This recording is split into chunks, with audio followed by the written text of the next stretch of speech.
You're watching The Breakfast Club. Morning, everybody. It's DJ MV Angela Yee, Charlamagne the God. We are The Breakfast Club. We got a special guest in the building. Tyson motherfucking Fury. Tyson Fury. Welcome, sir. A.K.A. the Gypsy motherfucking King. There you go. Now, I'm a boxing fan, so I'm happy to see you here, man. Happy to see Good you morning. all. Now, you're fighting Deontay Wilder on December 1st. Yeah, You said Deontay Wilder has nothing that you're afraid of. nothing at all. Why not? It just doesn't have anything I'm afraid of, to be honest. I look at Deontay Wilder, I don't see some big superhero, I just see a man with a pair of boxing gloves on. Another bare bum in the shower. Yeah. Is there anything that he's got that you're concerned about? Not necessarily afraid, but just He's got a concerned? big mouth. That's what he has got. You could park a cruise ship in there. He got strength. He's strong. So he'll probably deafen me when he goes, Bomb Squad! It's about the only thing I'm afraid of. Y'all got a lot of respect for each other, though. I saw y'all, it was some video that leaked. I guess when y'all didn't know the cameras was on, he was telling you that you look good. You lost a lot of weight. Yeah, look, I lost a lot of weight, 135 pounds. Wow. So Wow. Congratulations. it was hard work. But I finally got there in the end. And, I only come back because Deontay Wilder made me do this. Mm-hmm. He told me I couldn't come back. I was too fat and I was finished. So he gave me the motivation to come back. And That was the motivation, him talking all that 100%. trash. I was lineal heavyweight champion of the world, won all the belts, and I had a lot of time off, 2.5 years. And a lot of people said I'd never, ever, ever return. Because to lose that much weight and to come from where I've come from, I had mental health problems, alcoholism, addiction to drugs, everything you can think of, I've been there and done it. And I saw this little video he made, and he said, yeah, Tyson Fury is finally finished. We'll never, ever see him again. And I thought, you know what, that was the day I got my running shoes back out. And I started a run, but then I ended up walking because I couldn't run 100 yards because I was that fat. And then I trained my way back nice and steady. And we had a fairy tale story. First stop, New York, New York. There So you is go. that why you took the 2.5 years off? Because everything you just named, the mental health issues, alcoholism, it was all of Yeah, that? I needed some time off. I'd been boxing from being 10, 11 years old and right up to 27 with no break. So I needed time to live a little life and enjoy myself, really. But it just went too far. So here we are. How did you realize that you had mental health issues? Because what was it exactly? Because I got anxiety, PTSD. Yeah. Anxiety started to come heavily. I always suffered with depression.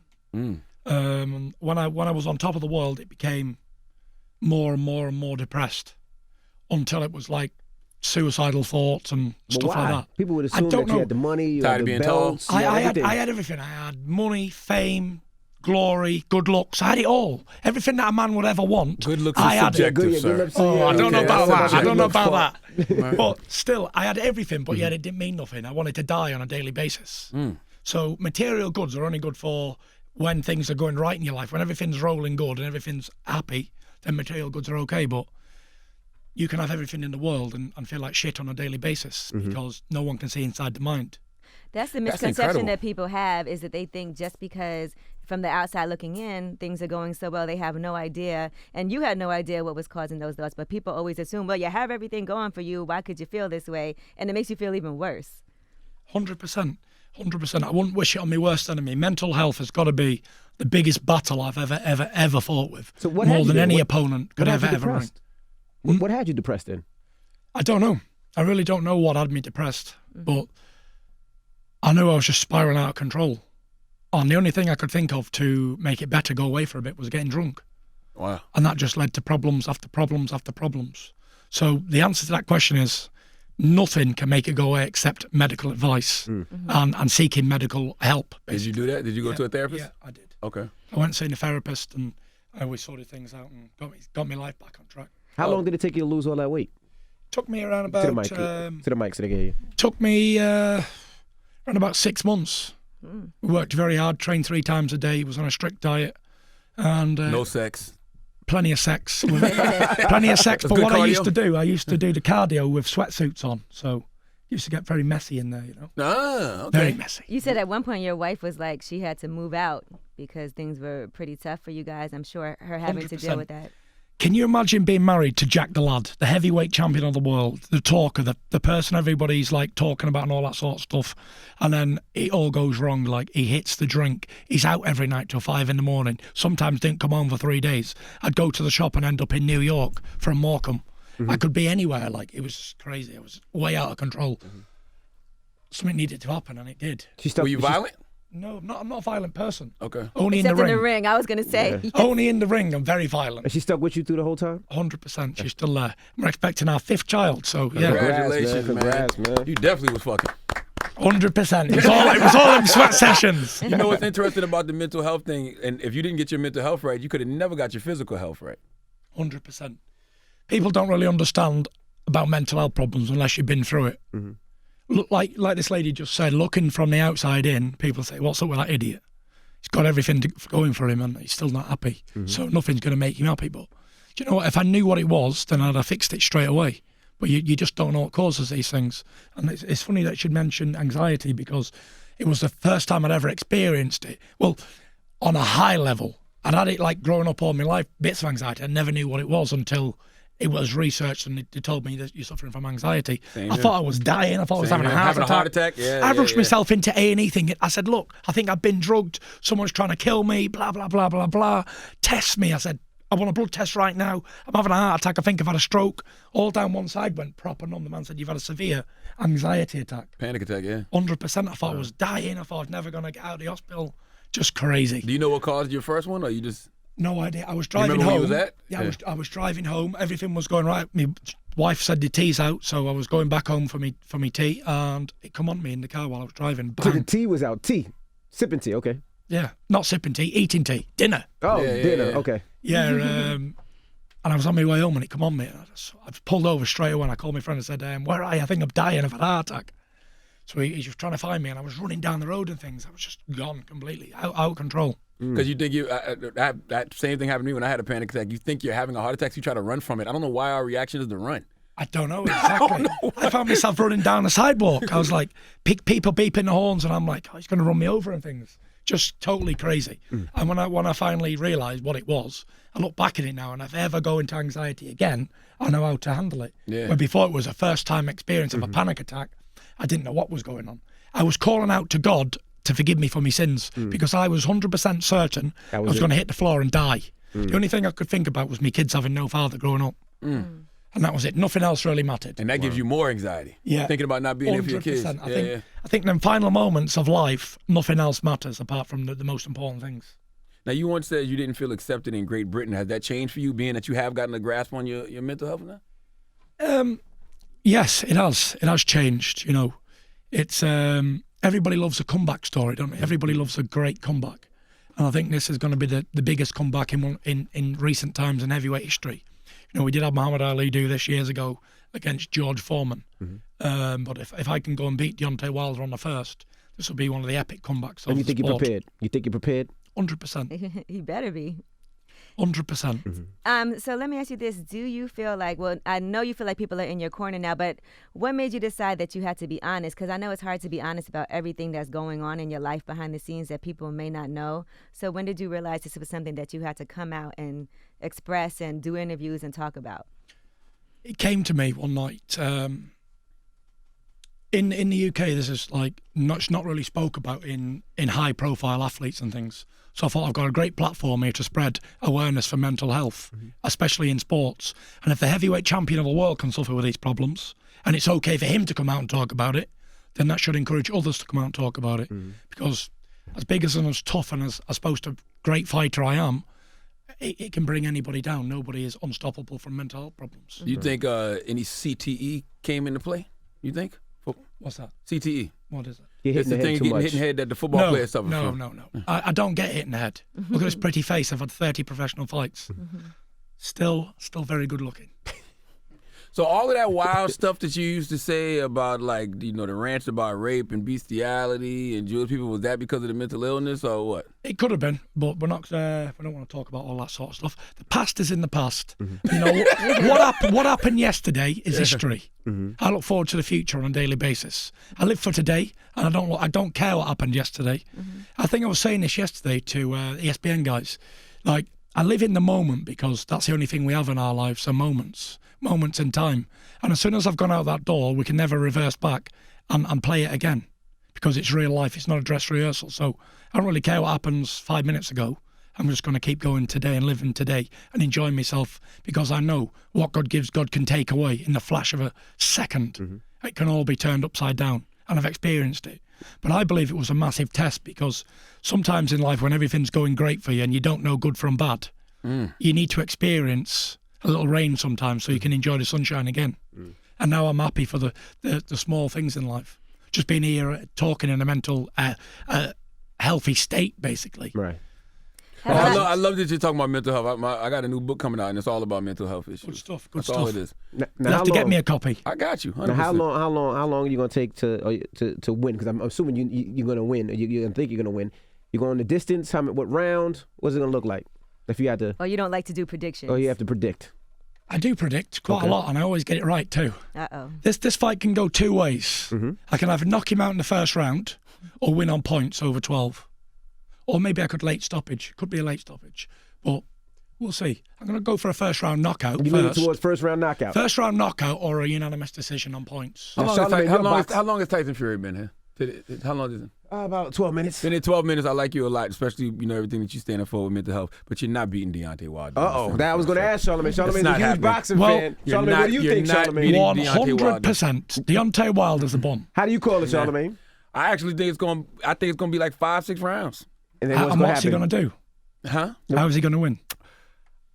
I want to say knockout, but I think I don't think he can. I don't know if he'll knock you out, but I think it'll go to distance. I think he can It's win a on points. 12 round fight. If- So if- I feel the same not way going to you be feel. 6 rounds. It could be two things. It could be two things. It can either go to distance and he wins on points, or Deontay can knock you out by the 5th or 6th round. Yeah, listen, the only chance he's got is knocking me out, and anybody can be knocked out, especially in the heavyweight division. But the one thing he ain't going to do is beat me on points. I throw too many punches. I'm that much fitter than he is. Better engine. I'm running on 2 V8s, V12 engines. Yeah, but you've been off 2.5 years. You've only had two tune-up fights. Sugar Ray Leonard was off for 5 years when he come back and beat Marvin Hagler. Purist boxing always beats aggressive puncher every single time. Well, that's what Luis Ortiz thought too. But Deontay... Luis Ortiz was 49 years old and had bad blood pressure. I am 30. I'm in the prime of my life. Right. I'm 6'9" tall. I'm only weighing about 260 pounds. Fit as a fiddle. Healthy as a trout. The only way he can win is by knocking me out. And look, anybody can be knocked out in a boxing fight, especially heavyweights, and especially by a man who's got 39 KOs on his record out of 40. The heavyweight champion of the world, but I believe it's written in stone, and my destiny is already set out in front of me. Why do you think you're so ready to fight Deontay so early in your comeback? Because I think I'm a great believer, always have been and always will be, when it's your time, it's your time. Everything's meant to be in life, and I believe that I'm brought here for a reason, and I've got a mission in life, and I don't know what it is, but I don't know where it's going to take me, but I've overcome so much already. I can't lose already. Right. I'm battling for all those people behind me who suffering with mental health problems, suffering with addiction, suffering with all these problems. How can I lose? And I've already beat the Dark Demon. Right. All I've got to do now is beat him under a pair of boxing gloves on. That should be simple, because I know what he's going to do. Where mental health, that dark thing, you don't know where that's coming from. You don't know what it's going to do. At least I know what he's going to do. He's going to windmill his way straight in front of me and try and knock me out. And it's up to me to slip out of the way and knock him out. Well, you're fighting the dark thing on December 1st, and I think that dark thing's going to win. Well, I'm telling you it's not. Well, if you feel like it, you can swing right now on him right now. I wouldn't mind that, because he's been a pest to us all day. If you just one no. Well, I like this dude. I'm going to read his book, and I'm going to sign it for him. When I beat Deontay Wilder, saying, "I told you so." Would having a loss on your record bother you? Listen, I don't lose. All I do is win, no matter what. Listen, I'm the lineal heavyweight champion of the world. I beat the great Vladimir Klitschko at 25 title defences. And if he would have beat me on that night, he'd have equalled the great Joe Lewis's record. And I stopped him from doing that, because I couldn't have a European guy beating the great Joe Lewis's record. No way. I've been in championship fights before, big-time boxing. This is Deontay Wilder's first step up, don't forget. Luis Ortiz is an unknown character from Cuba who nobody's interested in. It's not a big-time fight. Still a good boxer, though. Yes, one of the best field boxers, if not the best, in the heavyweight division. 100%. He's a very good boxer, but he's old man. And if he would have had more gas and been 10 years younger, he'd probably beat Deontay Wilder, but we're not going to go on probablys and if I woulda, shoulda, couldas, because that don't matter in boxing, don't matter in life. It's all about what happens on the night. And Lewis looked real good his last fight. Second round KO? Yeah, but against the Lemon again. Yeah. So when to lose this fight? Do you continue on boxing, or this is it for you? This is the comeback and I'm going to retire? What are you going to do? I don't lose. So when I beat this guy... Okay. Listen, this guy has got nothing to beat me with. He's got no boxing ability. He's a raw puncher. I fought many big, tall fellas who could punch hard. Do you not think Vladimir Klitschko could punch hard with 65 knockouts, Olympic gold medalist? But what you got to do is you got to hit that big chin with fur on it there. I mean, if you can't do that, you're not going to win. And I don't think he can hit the target, not at all. He's not well skilled enough. What do you think of Anthony Joshua? I think he's a big weightlifting bum. Me too. 100%. I'm glad we agree on something. Come on, give me some skin. Listen, I think Anthony Joshua and Wilder, if they ever fought, Wilder would knock him out in the first 4 rounds. I say the same thing. 100%. The easiest fight in the world for me at the minute is AJ. Well, they will not fight me. They will not fight Wilder. They don't want to fight anybody with a pulse. Come on, if anyone's going to fight, you're going to fight for $50 million, are you not? Yeah. Come on, take that fight. Even Lennox Lewis said, take the fight. Take the fight. But no, let them do their own thing. But the 2 best heavyweights in the world at the moment who's willing to fight each other are me and Wilder. At least we're daring to be great. We want to fight the best of our times. And in order for any of them to be considered good of their day, they have to beat me because I'm the lineal champion going back to John L. Sullivan all them time. So if he can beat me, I'll shake his hand and say fair play. But if he can't, I'll say I told you so. Gotcha. Now, on Anthony Joshua, now he can hang his hat that he beat Klitschko too, though. He beat old Klitschko again, who never had a fight nearly in 2 years. Okay. Do you still think performance-enhancing drugs should be admitted in sports? Listen, again, past talk. We're not here to talk about the past. We're here to talk about the future. Well, I would tell you that I agree with you, especially in baseball. Baseball was much better when everybody was on steroids. My goodness. Question, Floyd Mayweather. That's something I know nothing about baseball, so I'll leave you to your opinion on that one. Floyd Mayweather, it's rumored that he's going to fight Pacquiao. What do you think about Floyd? You think he's the best ever, and do you think that fight would be interesting? I think it's a great fighter. Best ever is a hard thing to say. But unbelievable talent, unbelievable everything. Great all-round everything. Great businessman. Got it all. Does he beat Pacquiao again? Easy. Pacquiao's finished. He's in it for the few quid now, few pounds more, few more dollars. Great fighter, legend himself. But he can never look in the mirror and say he was the best of his era because he already lost to Floyd Mayweather, who is the best of his era. Mayweather is of his time is unbeatable. No one's going to beat him. Okay. You're a devout Christian, right? Yep. How does your faith play into your boxing career? Very much so. What I was saying before is I believe everything's written in the stars, basically. So, people go into boxing fights a bit nervous and if I'm going to win, whatever. I just go with the flow. All I got to do is train hard and turn up because whatever's meant to be will be. I can't do nothing about it. It's out of my control. My destiny's already been written. And I believe I'm going to win this fight because why would I even be able to come back? After over all them obstacles, why bring me back to this level to get me beat now? Right. What would be the point? Because you might be here to tell a different story. Like you came through your mental health battle and you're using the platform to talk about mental health. That's big. But it would be a lot bigger when I beat Wilder. Yes, right. So this story doesn't end here. It doesn't end in Los Angeles. It continues. Like I say, I'm 30 years old. Maybe I haven't got another 10 years in the sport. Who knows? Do you know who's walking you out into the ring? I know you're a big hip-hop fan, but also a devout Christian. Have you decided who's bringing you out? Lecrae. We don't know yet. We don't know yet who's going to bring us out, but it's going to be big. It's going to be mental. And it's going to be a surprise. Okay. Well, we appreciate you for joining us. Good luck on the fight. I don't want to say good luck. I would say good health. Thank you very much. It's been a pleasure talking some real talk on this radio show. Yeah, man. Thank you. Realness. Tyson Thanks for having me. So when Deontay beats you on the first, Oh my gosh. you can still come up here and talk about mental health. Deontay has got more chance of winning an NBA president star than beating Tyson Fury. Just last question. If you slap him, will you still get charged? If you slap him, if you don't make a fist. If you His just hands are registered weapons. Just one? All right. Okay? All right. I thought you were talking about Deontay Wilder today on the battleship. I was going to say, hell yeah, I'll slap him. Just for you. All right, it's Tyson Fury. It's the Breakfast Club. Good morning.